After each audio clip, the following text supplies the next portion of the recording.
Sur les jeux sportifs dits traditionnels, bon, précaution d'emploi, hein, qu'est-ce que la tradition? Je ne vais pas rentrer dans cette question-là, mais il va de soi que selon les pays, selon les usages du mot tradition, c'est un mot qui peut prêter à beaucoup de discussions.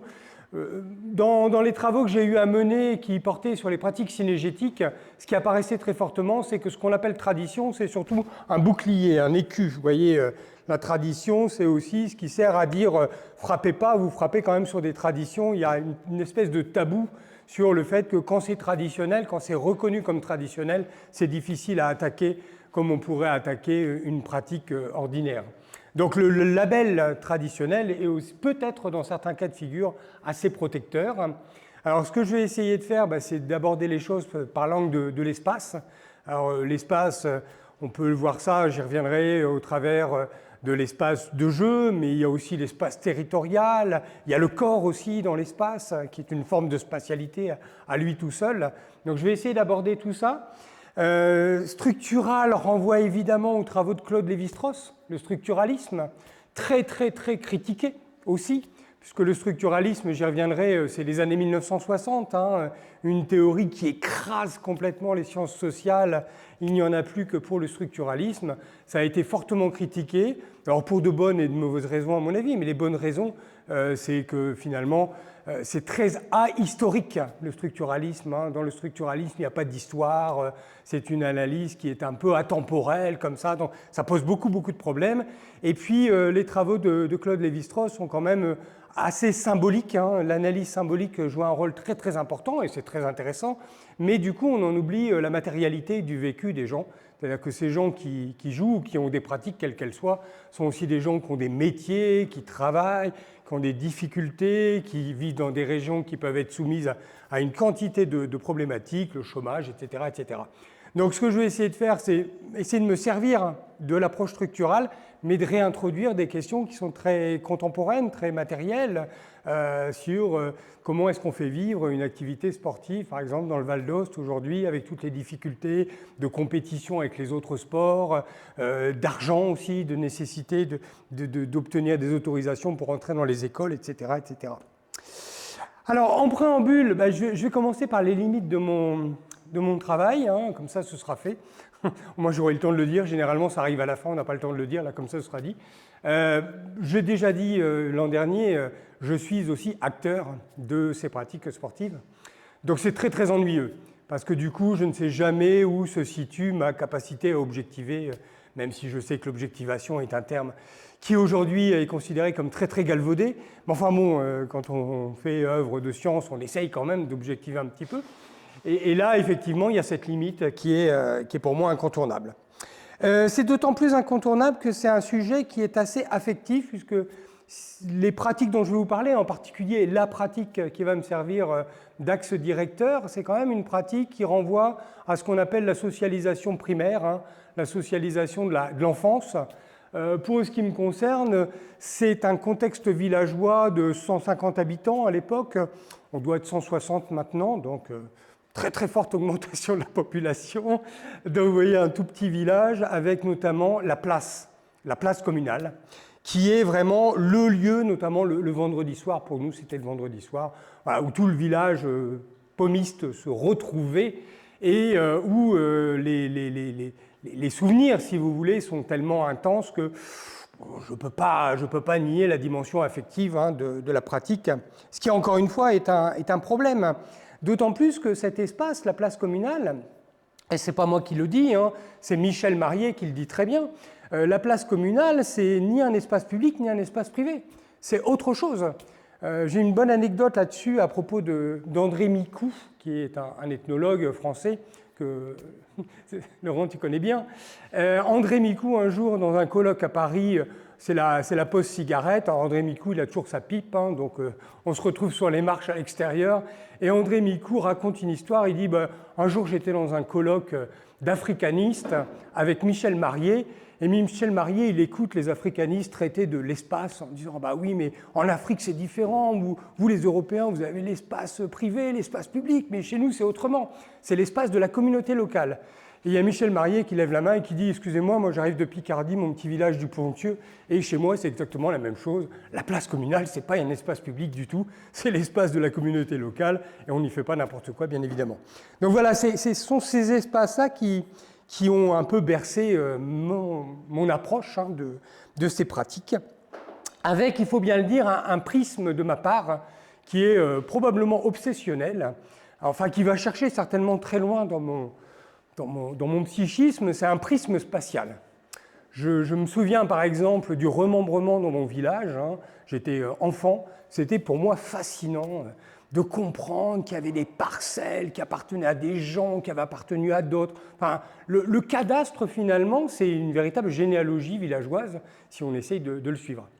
Donc voilà, j'ai ce problème avec un prisme qui est un prisme qui est discutable, parce que finalement, derrière ce prisme, je m'interroge beaucoup, mais pourquoi tout le temps vouloir voir les choses sous cet angle-là? Probablement, moi j'utilise la notion de névrose d'autochtonie. Il paraît qu'on est tous névrosés, donc chacun la sienne. La mienne, ça doit être une névrose d'autochtonie. En tout cas, j'essaye de développer un petit peu ça. Évidemment, je m'inspire d'un auteur qui est très très connu, qui a beaucoup travaillé. Il s'agit de Vincent de Goléjac, qui est un socio-psychologue clinicien, très approche sociologique, et qui a notamment utilisé les travaux d'Annie Ernaux, les armoires vides, etc., pour essayer de développer une approche qu'il appelle la névrose de classe. Comment des individus comme Annie Ernaux se retrouvent complètement névrosés, parce que finalement elle arrive d'un milieu de petits artisans, alors je mets d'énormes guillemets, vulgaires, et elle atteint les sommets notamment de la littérature. Bon, la névrose d'autochtonie, c'est quelque chose du même ordre. En tout cas, moi, je me suis sorti de Vincent de Goléjac pour essayer de développer ça, pour dire que, oui, il y a des gens qui se retrouvent pris au piège avec leur territoire. J'en ai pris conscience quand j'étais dans le Vercors en post-doctorat, face à des gens qui étaient très attachés à leur territoire, mais dans une espèce d'ambiguïté territoriale terrible.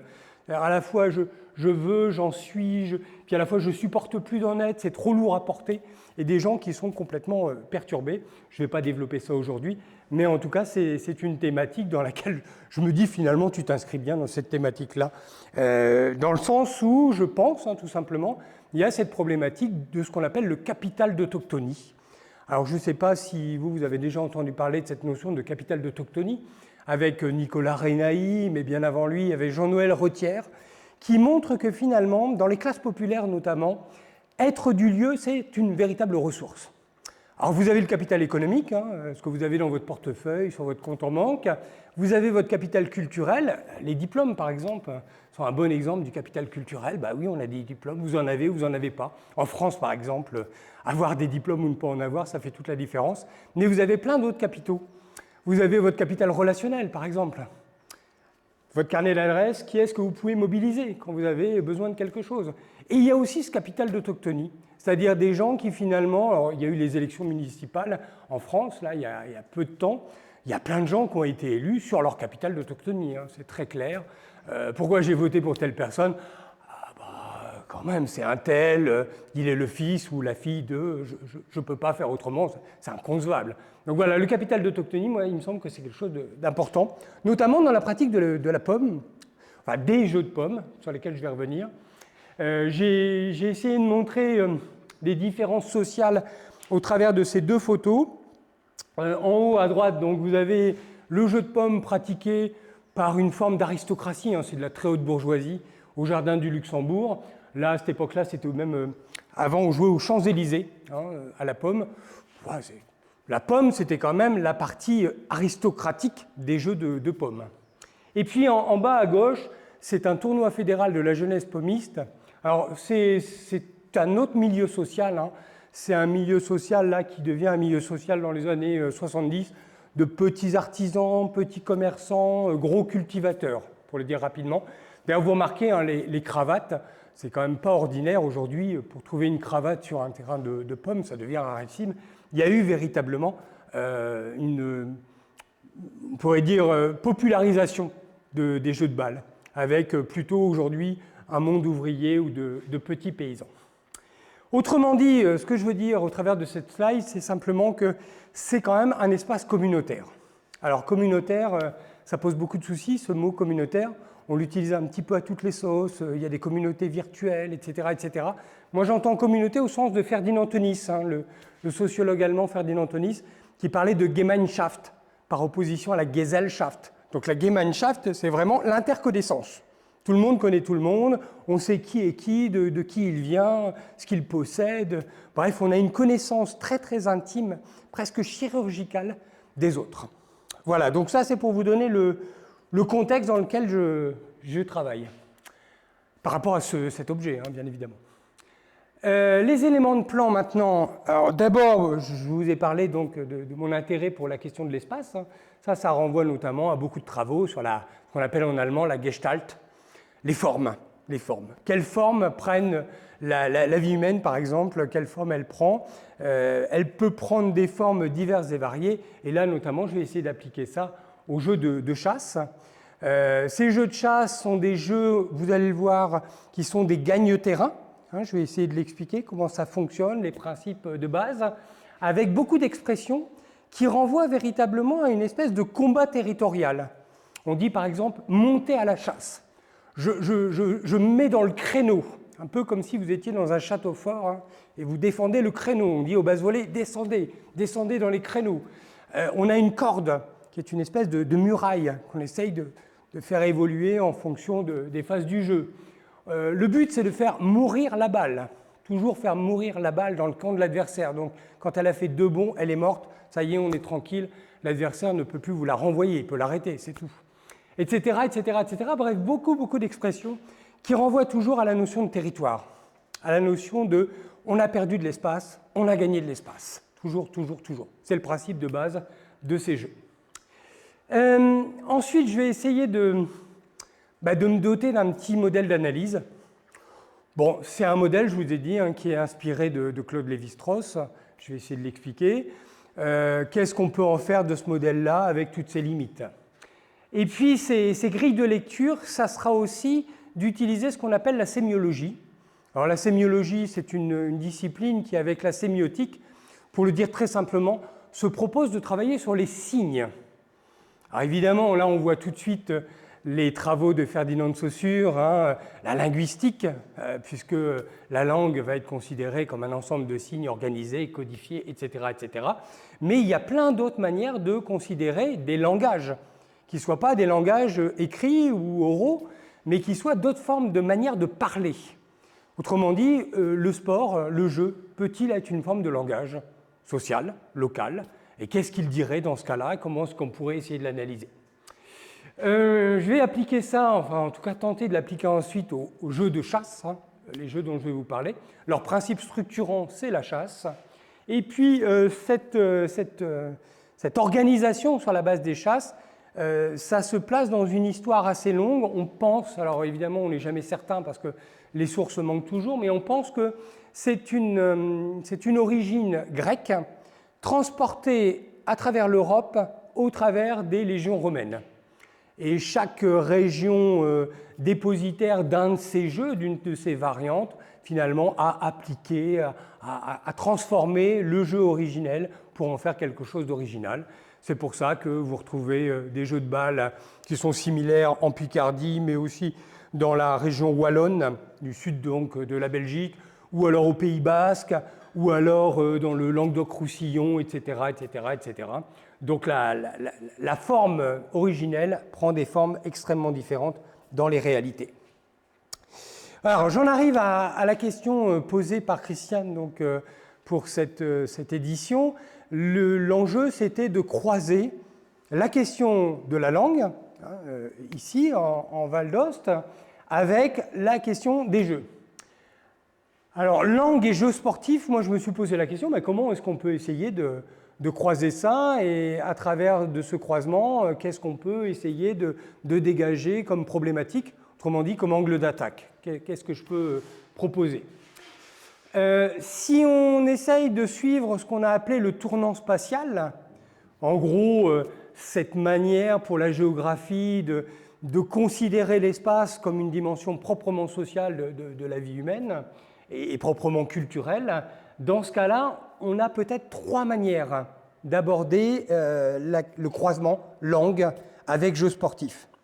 Premièrement, au travers du corps, c'est-à-dire qu'on a un corps qui, effectivement, là, s'exprime. Il y a des manières d'être physiquement. Hier encore, Fabrizio nous disait « Oui, mais non, parce que là, hier, on était dans tel sport, il fallait prendre la balle, le volley de telle manière, et là, il faut être vraiment à l'horizontale. Donc, ce n'est plus les mêmes dispositions physiques, exactement. Pourtant, les sports se ressemblent vraiment beaucoup, mais il y a des petites différences qui font que, d'une certaine façon, un bon joueur, c'est quelqu'un qui a incorporé, totalement incorporé cette manière de faire et d'être, à laquelle on ne pense plus du tout, mais qui devient partie de soi-même. Alors là, on trouve des concepts en sociologie, ça ne manque pas. Alors, moi, j'ai été un petit peu là inspiré par la sociologie de Pierre Bourdieu, puisque Pierre Bourdieu parle de l'exis corporel. Pour Pierre Bourdieu, l'exis corporel, c'est le social devenu corps. L'exemple qu'on donne souvent aux étudiants, c'est imaginons que je veuille vous faire croire que je suis ouvrier d'usine ou paysan. Bon, je m'habille autrement, bien évidemment. Est-ce qu'au bout d'un moment, 3 minutes et demie ou à peine, vous n'allez pas vous dire, tiens, c'est bizarre, pour un ouvrier, il n'a pas les gestes d'un ouvrier. Bon, déjà, il fait beaucoup trop de gestes en parlant. Il est beaucoup trop loquace, mais il y a quelque chose qui ne colle pas, quoi. On se dit, non, il ne doit pas être paysan, finalement. Il doit faire quelque chose d'autre dans sa vie. Ben oui, finalement, notre vie sociale, elle s'incarne en nous et on exprime autre chose que ce qu'on pourrait vouloir faire croire. Derrière ça, donc, il y a ce qu'il appelle l'habitus. Alors, l'habitus, c'est la manière de penser en fonction de son histoire sociale. Je me retrouve face à une situation, je la pense, cette situation, en fonction de ce que je suis, la manière dont j'ai été socialisé, etc., etc. Mais j'ai aussi une manière pratique de me comporter dans la réalité. L'exemple le plus caractéristique du sens pratique, c'est un mécano. Vous êtes là devant votre moteur, puis vous vous dites, j'y comprends rien du tout. Et vous avez quelqu'un qui a des connaissances techniques, mais pas du tout sur ce moteur-là, mais qui va trouver des trucs, qui va mettre en application concrète des choses qu'il a apprises, qu'il a incorporées, des manières de faire, des manières de tester, qui va effectivement vous faire dire il a du sens pratique là où moi j'en ai pas du tout. Donc ce sens pratique mêlé à cet habitus, ça donne finalement l'exis corporel, c'est-à-dire une histoire sociale qui est vraiment incarnée. Et je pense que dans les jeux de balle, c'est véritablement incarné. Il n'y a qu'à voir le petit fascicule qui est là-bas pour la rebata. Bon, on voit des gestes, on se dit mais comment ils font pour réaliser ces gestes-là? Donc ça c'est la première dimension, le corps. Deuxième dimension, le territoire, puisque tout ça se passe quand même dans un cadre territorial qui n'est pas n'importe lequel. Tout à l'heure, vous allez aller donc là-bas dans la prairie d'une certaine façon. Bon, voilà, quand tu nous dis par exemple, Fabrizio, voilà, on joue aussi avec le terrain. S'il y a un fossé, on va se servir du fossé. Avant même, on pouvait carrément se tourner dans l'autre sens en fonction du vent et changer le sens du jeu. Bref, on est dans un espace qui est un territoire. Et ce territoire-là, évidemment, ce ne serait pas pareil si on allait jouer sur un terrain de foot, en fait, qui serait adapté pour la pratique du jeu. Donc voilà, il y a vraiment quelque chose là qui s'imprègne du territoire et qui va chercher dans le territoire du sens aussi, de la signification. L'avantage aussi, c'est qu'en intégrant le territoire, on s'abstient d'une analyse qui serait purement comme ça, un peu imaginaire du jeu. C'est-à-dire le jeu, il s'ancre dans quelque chose de concret. Le territoire, c'est quelque chose de très concret.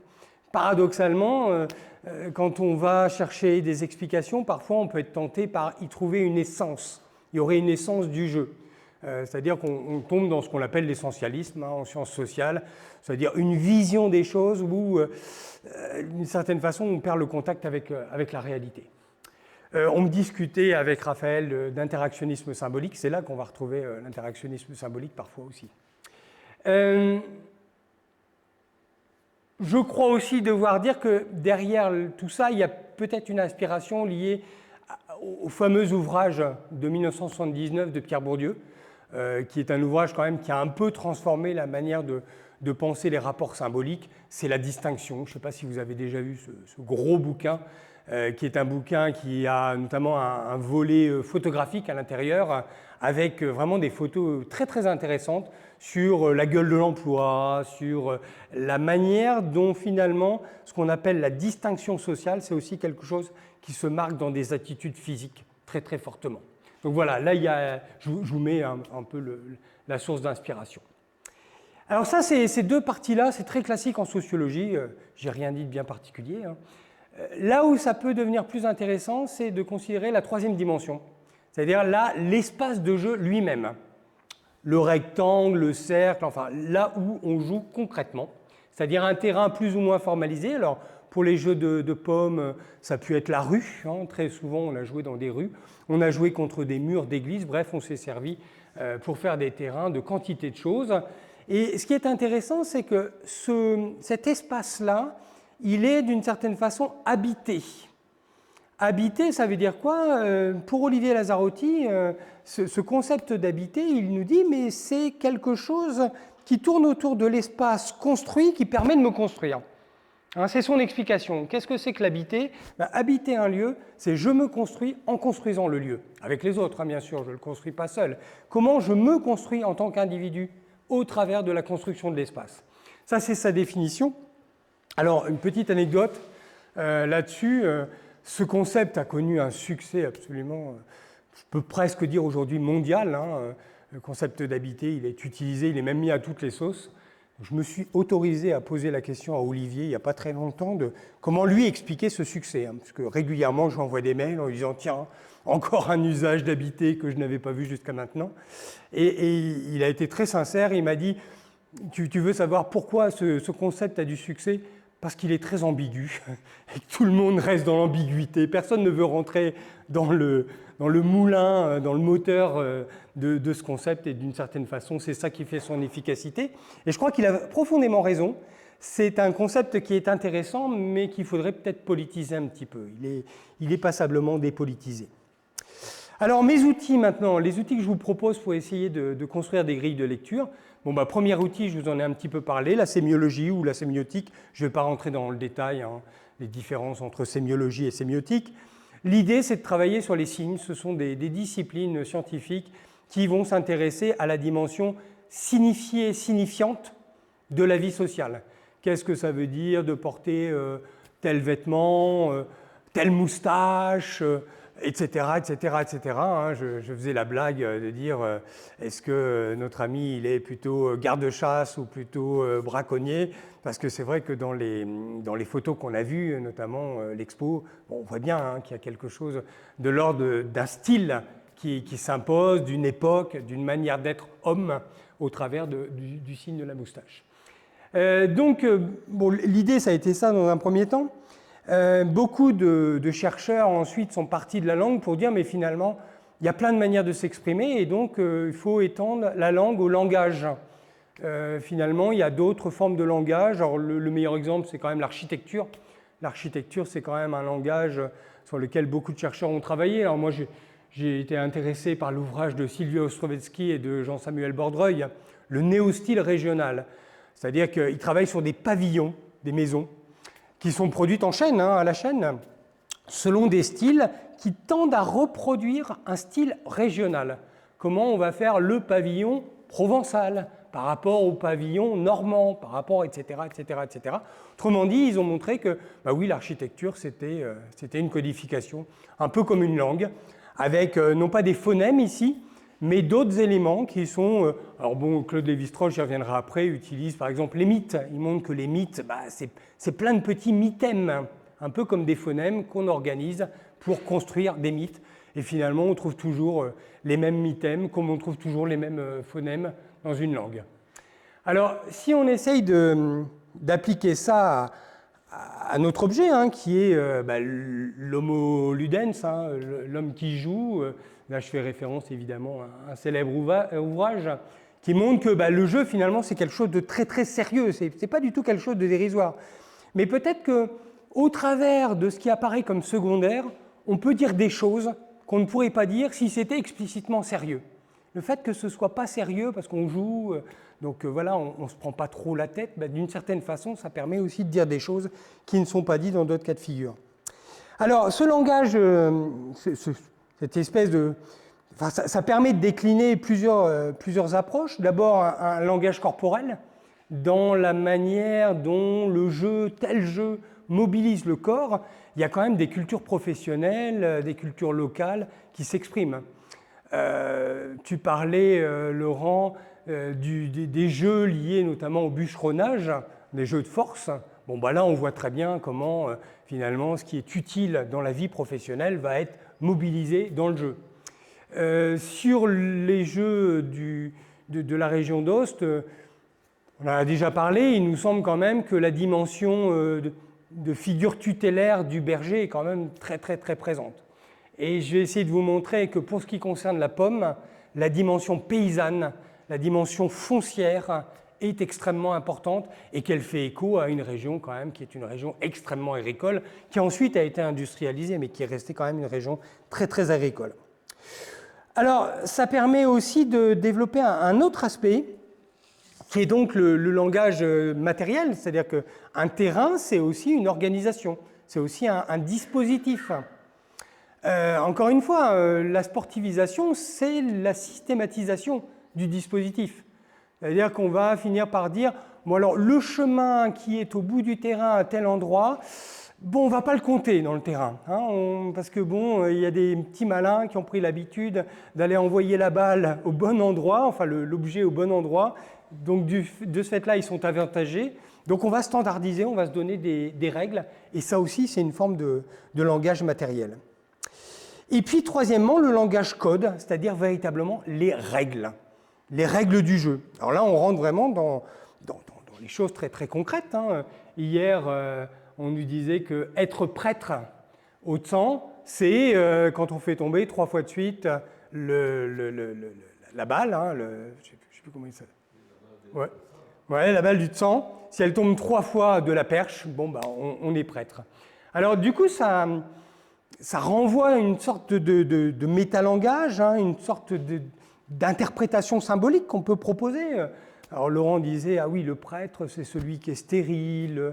Le prêtre, c'était peut-être, hypothèse de travail, celui qui n'avait pas le droit de jouer, hein, qui se consacrait à Dieu, donc qui ne pouvait peut-être pas se désporter comme ça, de façon presque indécente. Hein, il y a tout ce travail sur le corps quand même qui a beaucoup, beaucoup marqué la religion, et puis ensuite la bourgeoisie, bien sûr. Donc ce métalangage, ben, on pourrait se poser la question de quoi la pomme est-elle le jeu, de quoi la rebata est-elle le jeu, est-ce qu'il y a des logiques, est-ce qu'il y a des figures tutélaires en arrière-plan de ça. Pour les jeux de pommes, on a souvent proposé l'image du paysan soldat, puisque la région dans laquelle s'est maintenue cette activité, c'est une région quand même d'invasion permanente. On est dans le nord de la France, on est un peu au nord de Paris, et en permanence, on voit arriver les envahisseurs. Alors, ils arrivent du nord généralement, ou de l'est, mais en tout cas, ils sont très nombreux. Et pendant des siècles et des siècles, les habitants vont apprendre à se cacher et à vivre avec l'occupant ou avec l'envahisseur. C'est ce qu'on va appeler notamment les muches. Les muches, c'est vous avez une réalité en surface, un village, puis vous avez la même réalité en plus petit sous terre. C'est-à-dire qu'on va à 10 mètres sous terre et on cache. Alors on cache tout, hein, on cache le bétail, on fait descendre le bétail, on descend soi-même, on s'installe dans une loge, c'est-à-dire dans une cave, hein, et chaque famille a sa cave. On a même des carrefours, des lieux de rencontre, on a une chapelle aussi sous terre. Et donc vous avez des villages comme ça en Picardie qui sont les villages souterrains. Quand les envahisseurs arrivent, on se planque, on attend que ça passe, puis après on remonte, si on peut remonter bien sûr. Donc vous voyez qu'il y a quand même une histoire qui est une histoire prégnante. Hein. Et puis c'est quand même le lieu de la guerre 14-18. Alors là, la guerre 14-18, c'est quand même assez incroyable, hein, puisque vous avez des endroits de la bataille de la Somme, hein, le département de la Somme au nord de Paris, où globalement on va se battre pendant plusieurs mois. Ça va coûter 1 million de vies humaines pour parfois quelques mètres. C'est-à-dire on vous dit, au début de la bataille, les Français sont là, les Allemands sont là. À la fin de la bataille, les Français sont là, les Allemands sont là. Et la différence, c'est 10 mètres, 15 mètres, ça dépend. à quel endroit. Donc voilà, la relation au territoire, la relation à l'espace gagné, perdu, prend ici un sens complètement dramatique, mais qui, dans le jeu de balle, va se retrouver parfaitement aussi. Voilà, donc différentes manières de vivre le territoire et différentes manières de l'interpréter au travers de la sémiotique. Deuxième outil d'analyse, je vais essayer d'accélérer un petit peu pour ne pas être trop long. Claude Lévi-Strauss. Alors Claude Lévi-Strauss, grand ethnologue, connu pour avoir été celui qui s'est inspiré de la linguistique pour proposer une interprétation, une nouvelle théorie en fait anthropologique, et notamment au travers de ses travaux en Amérique du Sud, au Brésil, chez un certain nombre de populations, dont les Bororo, dont je vais reparler tout à l'heure. Alors, Claude Lévi-Strauss, son approche prendrait des heures à être décrite, mais pour le dire rapidement, il va utiliser l'approche saussurienne en linguistique pour l'appliquer à des objets tels que les mythes. C'est ce que je disais tout à l'heure. Le mythe, c'est un peu comme la formation des mots dans une langue. On prend des éléments, et puis ces éléments, en les assemblant, ça donne un mythe particulier, mais on peut comme ça produire des tas et des tas et des tas de mythes. Alors les mythèmes, ça peut être par exemple le héros tue le monstre. Ça, c'est un mythème. C'est un bout d'histoire qu'on retrouve dans quantité de mythes. À un moment donné, il y a un héros qui tue le méchant ou le monstre. C'est Saint-Michel, par exemple, qui tue le dragon, enfin qui tue le mal incarné sous forme de dragon. Et donc, Claude Lévi-Strauss va montrer que la vie humaine, elle s'organise aussi autour des mythes et que les mythes construisent aussi une manière de penser le monde et que cette manière de penser le monde, elle est assez structurée. Alors du coup, on peut essayer de voir s'il n'y a pas matière au niveau des jeux à trouver ça, parce que l'intérêt du structuralisme, c'est quand même le comparatisme. Et si on est ici, enfin si moi je suis ici, c'est pour parler des jeux de pommes, mais de m'intéresser aussi aux jeux du Val d'Ost, bien évidemment, d'aller voir du côté du Pays Basque comment ils organisent aussi leurs propres jeux de pelote, etc., etc., et puis peut-être ailleurs, bien évidemment, si j'ai l'occasion. Alors, ce qui est très important dans l'approche de Claude Lévi-Strauss, c'est les couples d'opposés. La pensée lévi-straussienne, c'est un des reproches qu'on lui a fait, c'est une pensée quand même qui considère l'être humain sur un mode très binaire. L'être humain aurait une manière de penser les choses par couple d'opposés. Et c'est vrai qu'on retrouve ça assez régulièrement, même si ce n'est pas complet. Oui, on retrouve souvent des couples d'opposés, le chaud, le froid, le masculin, le féminin. J'ai écouté aussi évidemment Laurent et je repense à la choule, les célibataires face aux hommes mariés, etc., etc. Ces couples d'opposés, on peut effectivement considérer qu'ils structurent aussi la pensée de ces jeux. Alors, le modèle originel de Claude Lévi-Strauss, c'est le village Bororo. Si un jour vous entendez parler du village Bororo, c'est un village qui lui a servi de modèle pour proposer sa théorie. C'est un village en Amazonie qui a une caractéristique, c'est que ce village est divisé en deux populations, ceux qu'on appelle les Tugaré et ceux qu'on appelle les Tchera. Et alors, il y a une complémentarité parfaite entre les Tugaré et les Tchera, c'est-à-dire, par exemple, quand il y a un deuil chez les Tugaré, c'est un des clans Tchera qui, en fonction du clan du Tugaré décédé, va devoir s'occuper des obsèques. Chose qu'on va retrouver dans quantité de sociétés, où la complémentarité et la réciprocité va fonctionner en permanence entre les deux parties ou plus de la population. Alors, le village, il se présente comme ça. Ça, c'est un plan selon les travaux de Claude Lévi-Strauss des années où il a publié Triste Tropique. Triste Tropique, peut-être que vous avez déjà vu passer ce bouquin. C'est un des grands succès de la littérature ethnographique, vendu à des centaines de milliers d'exemplaires. C'est le fameux bouquin où Claude Lévi-Strauss commence à dire « Je hais les voyages et les voyageurs », et il va raconter son voyage et son statut de voyageur. Et dans ce bouquin, on retrouve le plan du village. Alors, celui-ci s'appelle... Voilà, c'est Kejara, je pense que ça se prononce comme ça. Et donc, ça va servir de modèle.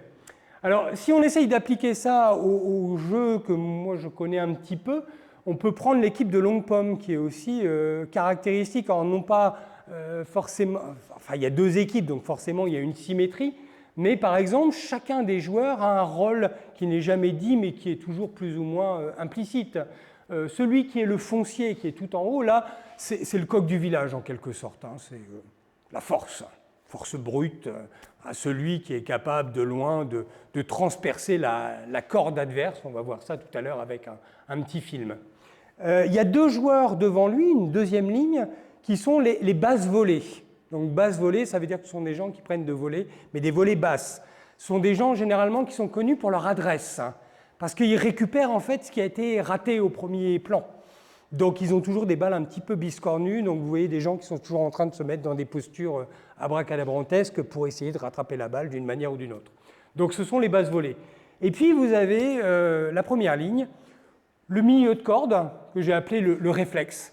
Alors ça, c'est monsieur ou madame réflexe. Quelqu'un qui n'est pas forcément très puissant, mais qui a des réflexes formidables et qui arrête les balles comme ça, avec sa raquette.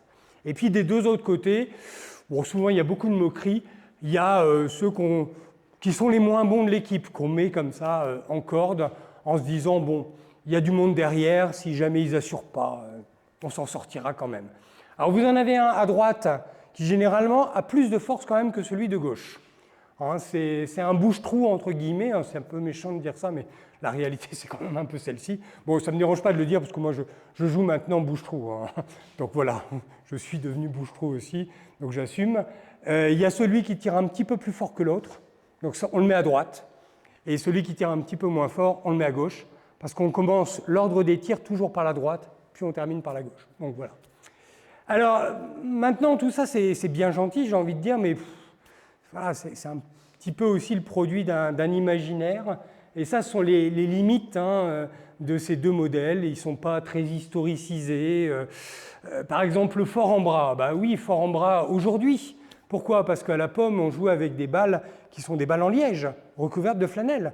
Donc, quand vous avez une 15 grammes dans les mains, c'est rien. Et pour la propulser à 60 mètres, il va falloir mettre une puissance extraordinaire. Mais avant, on jouait avec des esteufs qui étaient beaucoup plus lourds. Donc finalement, la question de la force physique ne se réglait pas de la même manière. Donc voilà, tout ça, c'est bien gentil, mais ce n'est pas très historicisé. Et si on réintroduit de l'histoire, peut-être que ça change un peu les choses. Ça ne parle pas non plus des changements économiques et sociaux. Cette région, c'était une région agricole. Hein. C'est resté une région agricole. Hein. On est allé chercher un joueur là, dans le village d'à côté qui n'a pas joué depuis 10 ans et qui disait « mais en plus, je me suis arrêté sur un problème physique, quoi, de bras ». Et comment il s'est fait son problème physique? Avec une fourche, tout simplement. Hein. Hop, agriculteur, et puis à un moment donné, bon, voilà, le bras a montré des limites. Donc tout ça, c'est aussi des changements qu'il faudrait prendre en considération. Et puis finalement, ça ne parle jamais de politique. Or, derrière ces sports, il y a quand même beaucoup de politique. Parce que même si c'est jamais dit, d'une certaine façon, c'est aussi une manière de dire « nous sommes ici ». On sait très bien que dans ces villages, par exemple, le vote au Rassemblement national aujourd'hui atteint des sommets, avec des gens qui passent leur temps à dire « on nous a oubliés, nous sommes les derniers des derniers, et Paris se moque bien de nous ». Bon, là-dessus, on pourrait dire beaucoup de choses, je passe. Alors, deuxième partie, là, je vais essayer de me poser la question d'entrer dans le vif du sujet, d'entrer dans le vif du sport, c'est-à-dire les jeux de balles et ballons dits typiquement picards. Alors, premièrement, ils ne sont pas picards. Ils sont devenus picards par la force des choses, tout simplement parce que les autres régions les ont abandonnés. Donc voilà, ça relativise un petit peu et ça pose la question de savoir mais pourquoi dans cette région-là, on les a maintenus alors qu'ailleurs on les a abandonnés.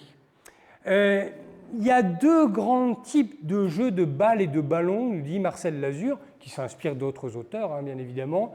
Il y a ce qu'on appelle la balle commune.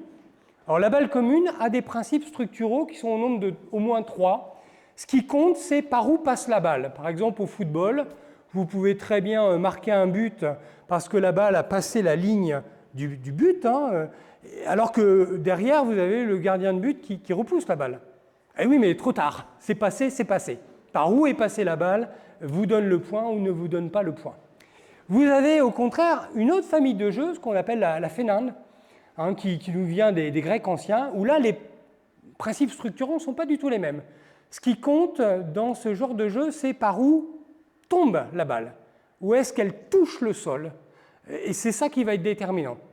Dans ce genre de jeu, vous allez avoir le tennis, la pomme, etc. etc. Ce n'est pas du tout la même chose, évidemment, ce n'est pas du tout le même principe de jeu.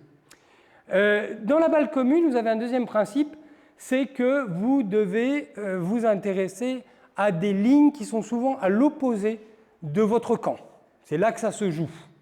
Dans les autres jeux, ça ne se joue pas du tout à ce niveau-là. Ce n'est pas du tout le même cadre. Et puis surtout, la balle commune, c'est s'approprier la balle.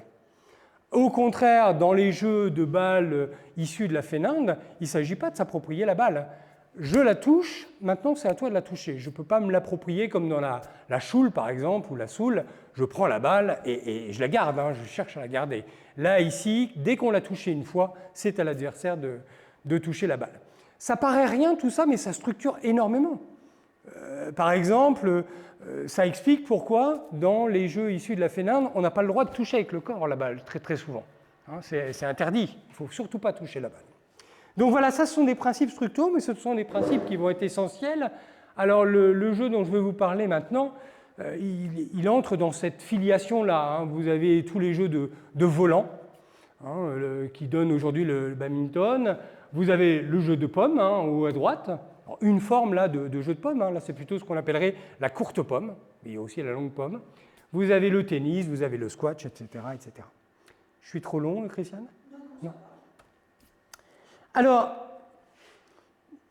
on s'est beaucoup interrogé, deuxième aspect pour essayer de clarifier les choses par rapport à ce type de jeu, on s'est beaucoup intéressé depuis mardi sur la sportivisation. Alors j'ai essayé de prendre les choses à l'envers en me disant non pas quelles sont les caractéristiques de la sportivisation, mais qu'est-ce qui marquerait la trace du jeu. Prendre les choses un petit peu à l'envers pour voir un petit peu ce que ça donnerait. Et là, je trouve qu'il y a des choses assez intéressantes qu'on retrouve à la fois dans les jeux ici du Val d'Ost et les jeux dont je vous parle, ou les jeux basques et autres. Premièrement, le refus de règles très strictes. Ça, c'est quelque chose qu'on retrouve un peu partout. Les règles très strictes de l'esprit sportif, notamment l'égalité pure, l'égalité parfaite, le championnat idéal, où chaque équipe rencontre le même nombre de fois toutes les autres équipes dans les mêmes conditions et on obtient un résultat avec des chiffres, un calcul, etc. Alors je ne sais pas si ça a été le cas pour la rebata, mais je sais que pour la pomme, par exemple, ça a fait l'objet, et ça fait encore l'objet de débats infinis, où vous avez la question de savoir, mais est-ce qu'on peut mettre en chiffres un match, par exemple ? Oui, il y a un chiffre à la fin, mais ce chiffre-là, est-ce qu'il est révélateur du niveau de jeu de la personne ? Hier, Fabrizio nous disait il y a toujours celui qui, à la fin, s'arrange pour faire un mauvais coup pour ne pas être trop bien classé. Parce qu'il vaut mieux être brillant chez soi plutôt que de monter en catégorie, par exemple, de monter en niveau. Parce que monter en niveau, ça ne permet pas de briller chez soi. Ce qui permet de briller, c'est de gagner la coupe et de pouvoir dire, voilà, nous avons gagné la coupe du village. Surtout que cette coupe du village, c'est vraiment la coupe d'une personne décédée, par exemple. Très, très souvent, c'est lié à une histoire locale.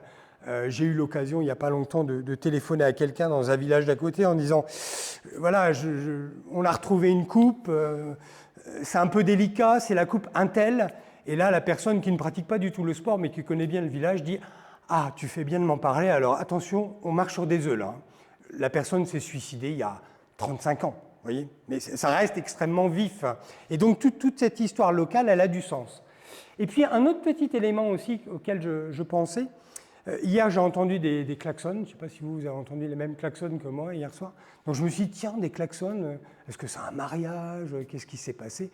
Et ça m'a fait penser, évidemment, aux klaxons quand une équipe de pommes gagne, qu'est-ce qu'elle fait? Elle fait le tour du village en klaxonnant, ce qui montre bien que finalement le sport il est complètement intégré dans le système d'interconnaissance, parce que sinon les gens se diraient mais qu'est-ce qu'ils ont, ils sont fous quoi, pourquoi est-ce qu'ils viennent manifester avec leur voiture et en faisant du bruit.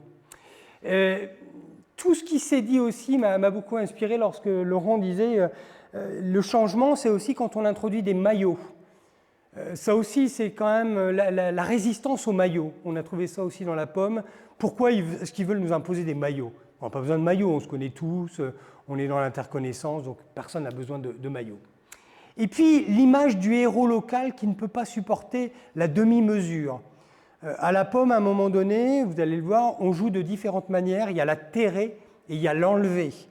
Et alors, on a commencé à introduire des classements en enlevé et enterré. Donc un même individu peut être classé dans une catégorie enterré et dans une autre catégorie en enlevé.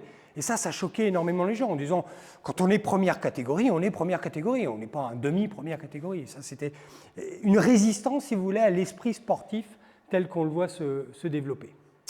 Voilà donc pour ces éléments-là. Alors, les jeux Picard dont je vais vous parler maintenant, c'est des jeux donc, qui n'ont rien à voir avec la Picardie véritablement, hein.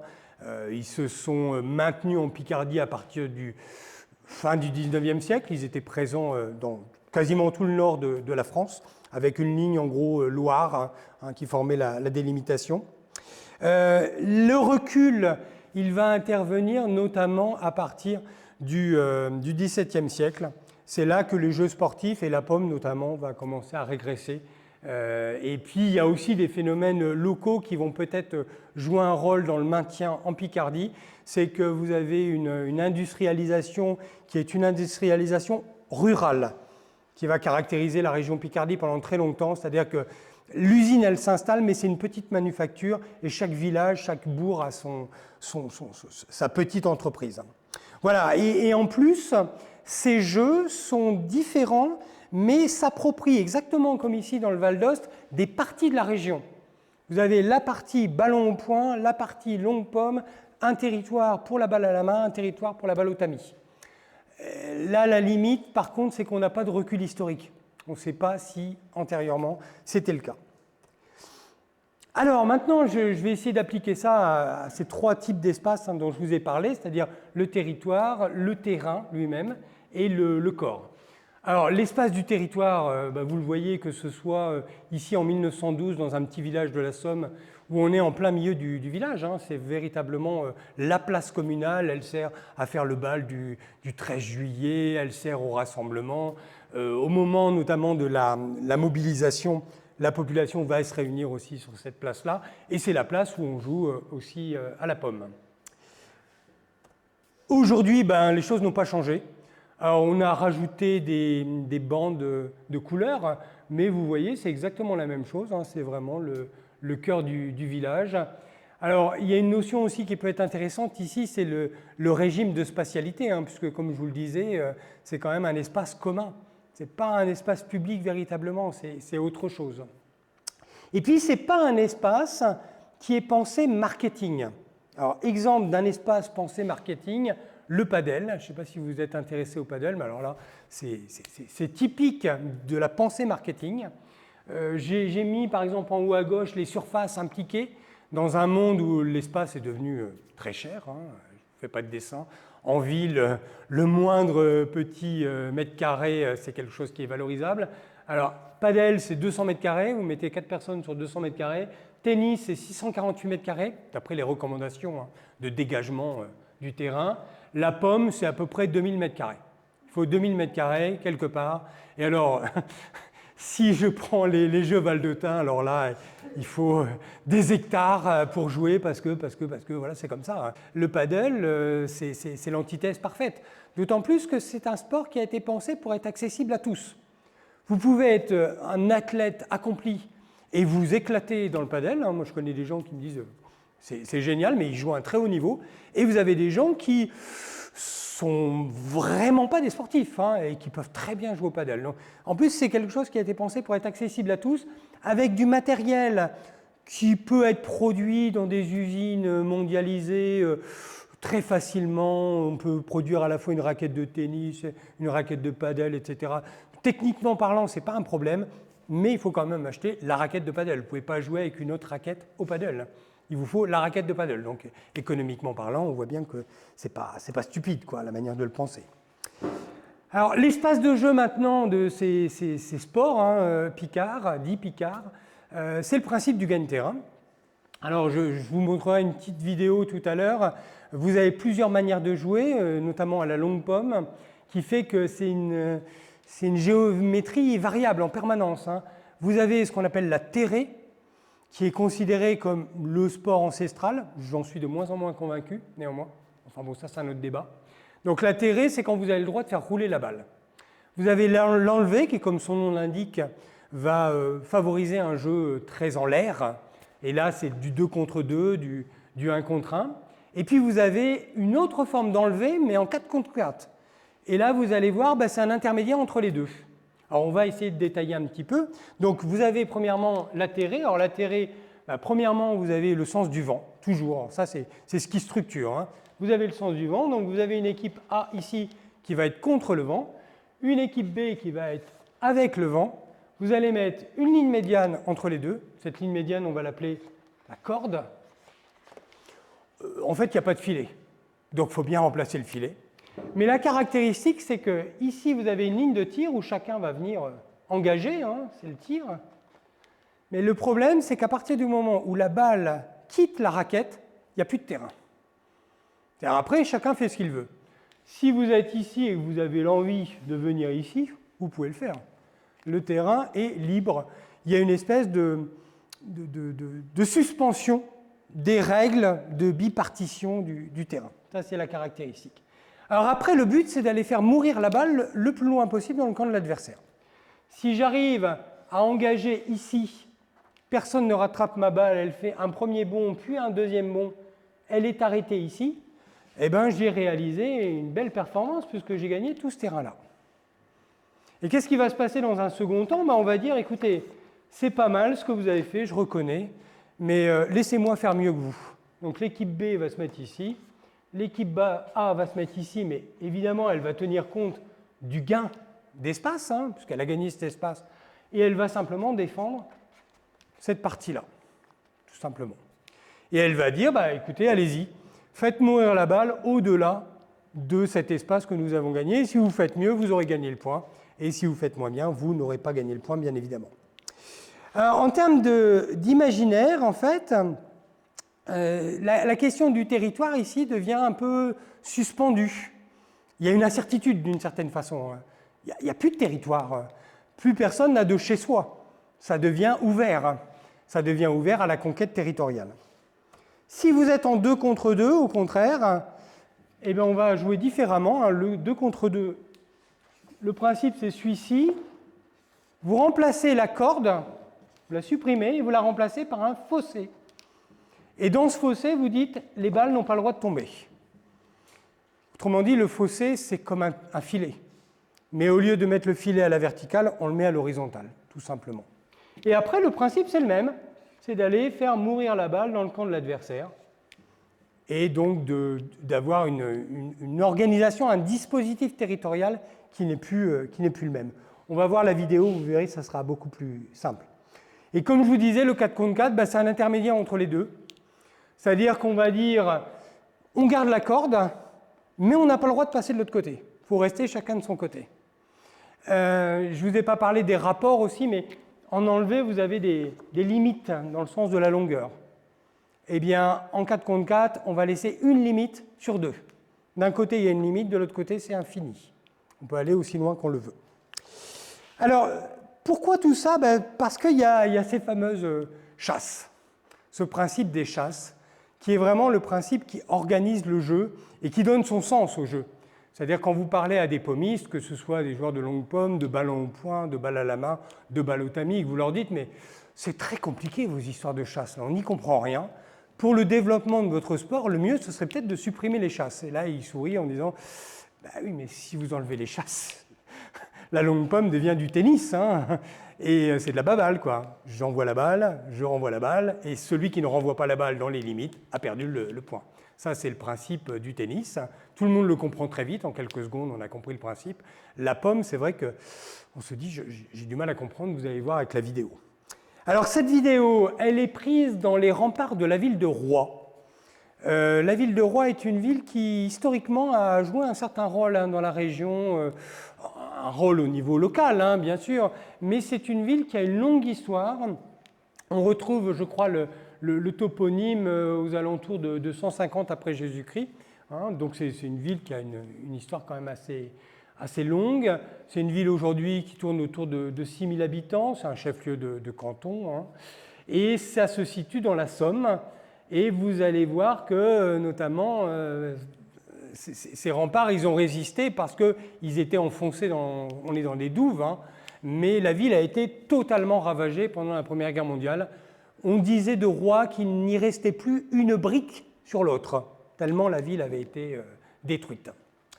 On va voir une petite vidéo là, de 3-4 minutes où vous allez voir le principe du jeu. Il faut retenir une chose, c'est que ce sont des joueurs d'un très bon niveau, mais qui ne frappent pas trop fort. On leur a demandé de ne pas frapper trop fort, parce que si vous frappez trop fort, la balle, vous ne la voyez plus à l'écran. Donc c'est un peu gênant pour la pédagogie. Il fallait que la balle soit voyante. Donc du coup, on leur a demandé de frapper pas trop fort. Ce qu'il y a d'essentiel ici, c'est cette question des chasses. C'est ça qui structure complètement le jeu. C'est pour ça que dans le Tsang, je trouvais des points communs, puisqu'il s'agit de faire en sorte que l'adversaire ne puisse pas arrêter la balle, se voit en fait pénétré par la balle. Et ensuite, vous avez une autre manière de compter le point. Là, la manière de compter le point, c'est de dire, très bien, vous avez fait un très beau coup, on va essayer de faire mieux que vous. Et donc après, c'est un jeu d'équipe qui attaque et qui défend. Là, on voyait par exemple pour la chasse qui a été jouée, la corde des vers, elle monte, elle avance, les bases volées, ils suivent, le foncier, il a engagé, mais après, il suit son équipe, parce que le but, c'est d'aller faire mourir la balle de l'autre côté. Si elle revient très loin, de toute façon, ce sera foutu. Il faut donc donner une balle qui va être une balle difficile à négocier pour les noirs, une balle qui va permettre de repousser à nouveau, et donc de faire mourir la balle dans le camp des verts. C'est ça l'idée fondamentale et le principe. Le deuxième principe, c'est le temps.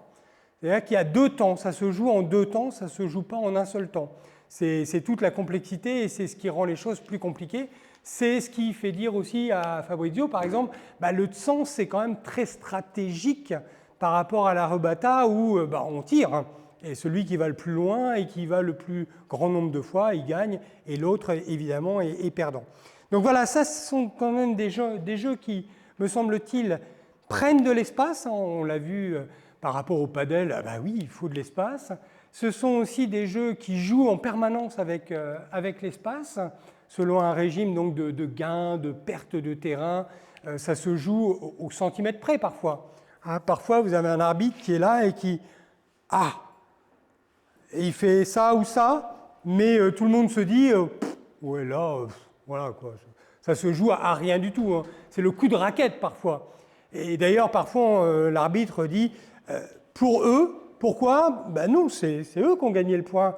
Ou c'est eux, pardon, qui ont gagné le point. Non, parce qu'il y a le coup de raquette. On estime qu'il y a le coup de raquette et que finalement, ce coup de raquette, il donne une fausse impression. Il donne un effet d'optique qui est pas bon.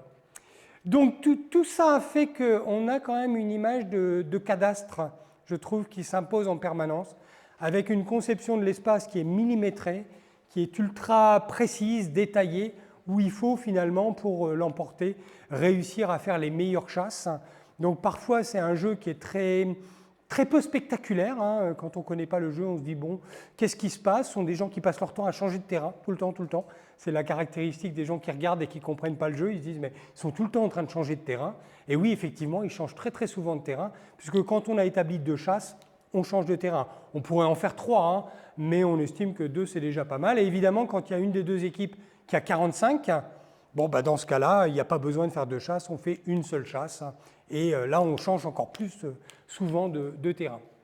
Et puis, il y a un principe, alors celui-ci, il est discutable, c'est le principe métaphorique, c'est-à-dire que je trouve que derrière tout ça, il peut y avoir une interprétation qui est assez métaphorique, où c'est finalement le sol qui décide. Puisqu'à un moment donné, ce qui est fondamental, c'est est-ce qu'elle est doublée, c'est-à-dire elle a fait 2 bonds, ou est-ce qu'elle est encore à balle? Elle est à balle ou elle n'est pas à balle? Ça, c'est les discussions interminables. Si elle est à balle pour moi, non, elle n'est pas à balle, parce que ça se joue parfois, là encore une fois, c'est très pédagogique, cette petite vidéo, ça ne va pas très vite, on voit la balle quand même, mais dans la réalité, le terrain est très grand. Par exemple, entre le tir et la corde, il y a 18 mètres, donc là, on ne se rend pas compte, mais c'est très grand en réalité. Le terrain, dans sa totalité, il fait pas loin de 100 mètres. Et puis la balle, elle fait des trajectoires parfois d'une 60aine de mètres. Donc, est-ce qu'elle est à balle? Est-ce qu'elle n'est pas à balle? Parfois, ça se joue à rien. Et c'est là qu'évidemment, il y a un jeu pour la discussion. Dernier mot, ce sont donc des jeux qui, à mon sens, si on les ramène à des réalités sociales, économiques, politiques des territoires, disent quelque chose. quelque chose qui ne se dit pas autrement qu'au travers du jeu, parce que c'est vrai que pour quelqu'un, par exemple, qui joue au tennis, c'est absolument incompréhensible. Hein. Pourquoi se donner tout ce mal-là? Il suffit d'avoir une balle et puis de la renvoyer, et puis celui qui renvoie le dernier est celui qui a gagné, bien évidemment. Donc là, on voit bien que pour adhérer au principe du jeu, il faut quand même une certaine conception de l'espace et du jeu, et de l'être ensemble. Voilà ce que je voulais vous dire par rapport à cette proposition. J'ai essayé de... Voilà, peut-être un petit peu trop théorique parfois. Voilà. En tout cas, si vous avez des questions, j'essaierai de préciser les choses.